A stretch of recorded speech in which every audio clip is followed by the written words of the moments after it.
They're all racist and they should be denounced.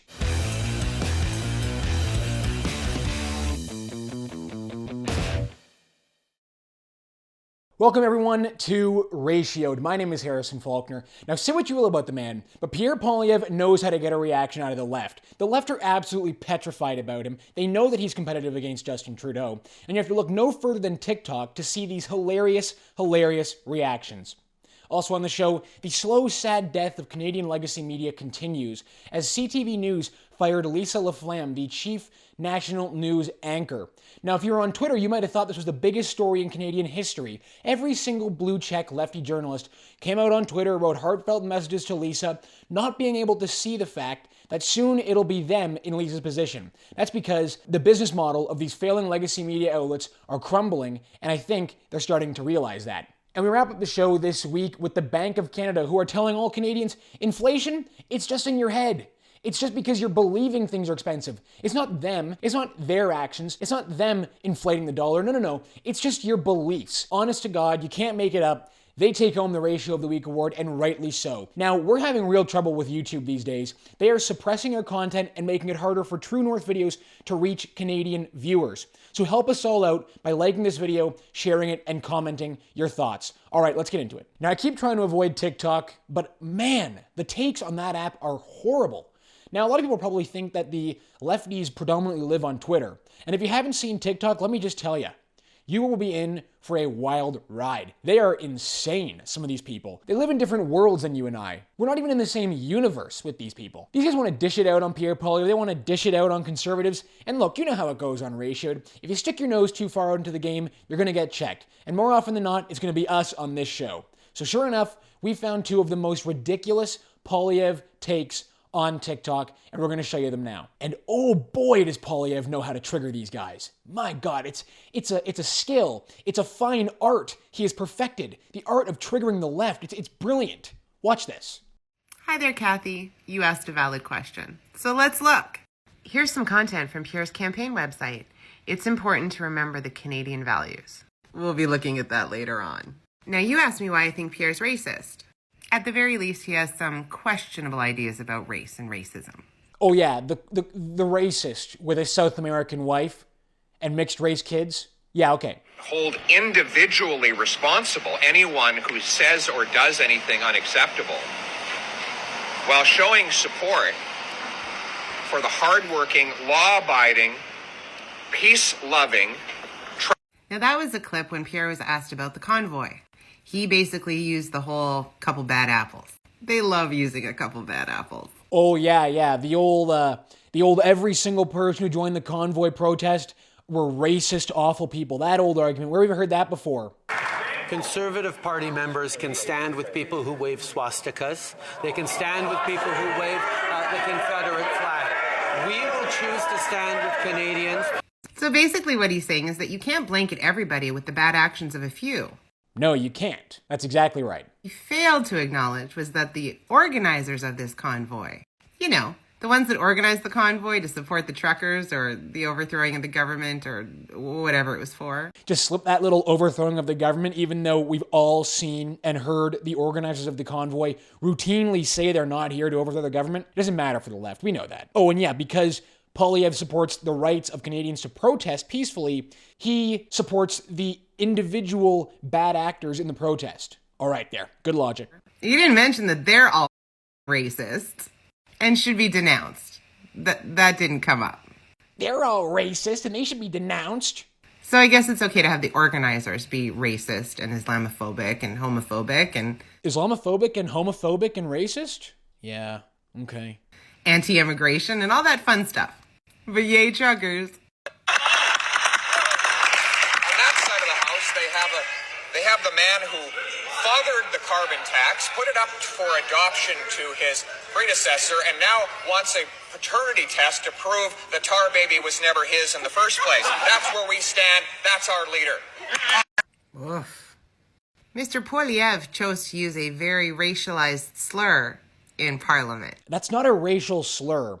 That's an interpretation of the word, and the way Poilievre was using it in the House of Commons, which of course would go over your head because you're a lefty, was tongue-in-cheek. He's talking about the fact that the Liberals at the time wanted to avoid taking responsibility for the carbon tax which they now impose on Canadians. That's what a tar baby is. He was using the word by definition. It's not racist to say that. You should actually look up what that word means. It means a sticky situation. They don't want to take responsibility for owning the sticky situation. It's a clever little play on words, but no, you just make TikToks for a living and call people racist. And when called out, he said he didn't really understand the terminology. He thought it had to do with, like, oil sands. No. This also happened a few years ago when an MP decided to write some questionable anti-Semitic comments on Twitter. Gotta love Twitter. And as you can see under O'Toole, Pierre decided to retweet the post. I guess he didn't know that it was anti-Semitic. $4 billion. Show me the tweet. If it's anti-Semitic, and he should apologize. But I just see an article from the National Observer, which, as we know, is, of course, the most trusted name in news, especially in Canadian news. I just see an article for them that says, Poilievre retweeted the article. You really think Poilievre would retweet something anti-Semitic? Or is that just your interpretation? Is that just National Observer's interpretation? $1 billion in compensation for those who partook in the residential schools over those years. Now, some of us are starting to ask, are we really getting value for all of this money? And is more money really going to solve the problem? My view is that we need to engender the values of hard work and independence. Does anyone see anything wrong with what Poilievre said in that clip that was probably, over 10 years old? He's saying we need to make sure that instead of just throwing money at a situation, we actually teach people valuable skills to help themselves. So instead of just throwing money down a pit and not knowing where it's going, looking after the taxpayer, no, you can't look after the taxpayer anymore. You realize that. You can't be concerned about where taxpayer money is going. You have to just immediately bend to the demands of radical leftists. You can't teach people the skills of helping themselves and being self-sufficient and job creators. No, that would be terrible. Let's just throw money at them and maintain a perpetual cycle of government handouts that helps absolutely nobody. That's the logic of the left. And I'm afraid that the climate they have created now is one that Poilievre wouldn't even be able to say what he said in that clip because it's so politically incorrect. But think about that. Think about how it's become politically incorrect to be concerned about where taxpayer money is going, and to teach people and teach citizens valuable skills to help themselves. No, they didn't partake. They were taken. But get over it and work hard. Not be done if one's face is covered. So we're not going to succumb to political correctness in order to accommodate a practice that is not in line with Canadian values. Based. I don't even think, again, Poilievre would say these things because it's too politically incorrect. Oh, but no, he's standing up for Canadian values. Oh my gosh, you can't take driver's license photo when your face is covered. Oh my goodness, what a horrible, evil racist Pierre is. What? What a shock. If you'll recall, Pierre Poilievre was... Okay, stop. Lady, turn your fan off when you're filming a TikTok, please. It's the basics of media, basics of recording. You don't have a loud fan right by your speaker. Can you try a little bit harder, please? Poilievre was the cabinet minister in Stephen Harper's cabinet when he was prime minister.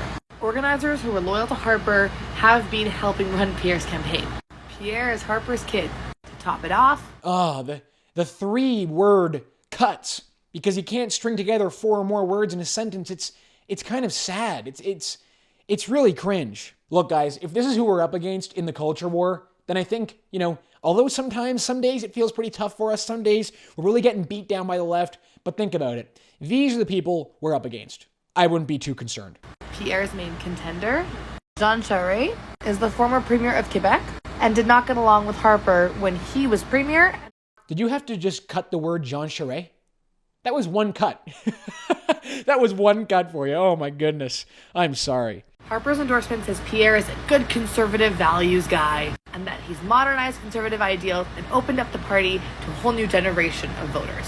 What's not explicitly said there is that new generation is fringe voters, incels, untraditional right-wing kooks. Fringe voters, incels, untraditional right-wing kooks. Oh man. That's you and me, guys. Look, if it's the fringe voters, untraditional, incel, right-wing kooks that are standing on the side of freedom, that are standing on the side of fiscal responsibility, that are standing on the side of patriotism, then count me in. Because the last thing I'd want to be is some double-masked, triple-jabbed, lefty, whining SJW making TikToks with a green screen. That just don't represent the wider Canadian electorate. No, you don't represent the wider Canadian electorate. Working class Canadian conservative who just wants freedom back, who just wants their life back. No, you don't represent Canada. Don't you realize? It's not you who represents Canada. It's people like this woman. It's Justin Trudeau's supporters. She and the rest of her ilk want you to know that you're just an untraditional, fringe-voting, incel right-wing kook. That's who you are. And this woman here, well, of course, she's the knower of all things. The slow, sad, and pathetic death by 1,000 cuts currently taking place inside Canada's legacy media newsrooms took a big chunk out of one of the biggest newsrooms earlier this week when CTV News fired Lisa LaFlamme, the chief national news anchor at CTV News over at Bell Media. Now, it was a rather unceremonious firing, I have to say, but if you were on Twitter, you would have likely thought that what happened was the biggest news story to ever happen in Canadian media. Now, one of the funnier takeaways from this entire story was that Lisa LaFlamme put out a video on Twitter detailing from her side what had happened with the bosses at CTV News. That video on Twitter has over 4.5 million views. That is more views than any one of these legacy media outlets could ever dream of getting if their entire networks depended on it. Nobody could even come close to 4.5 million views on cable news broadcast. And it happened on social media, where independent media outlets like us at True North play. It happened on social media after they had fired their biggest star. Let that sink in for a minute.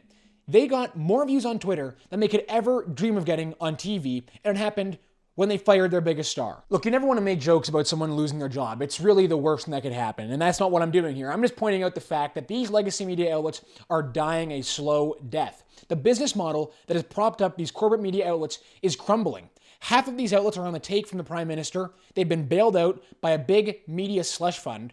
And the other half are begging for the Liberal government's attention. They're begging for them to realize how much good work they're doing to prop up this government. Not once did any of these corporate media journalists ever hold this government to account over COVID. Not once did any of these legacy media journalists tell you the truth about what was going on in Ottawa during the protest. But no, all of a sudden, because the biggest legacy media name in the game gets fired, we all have to pretend as though we support her.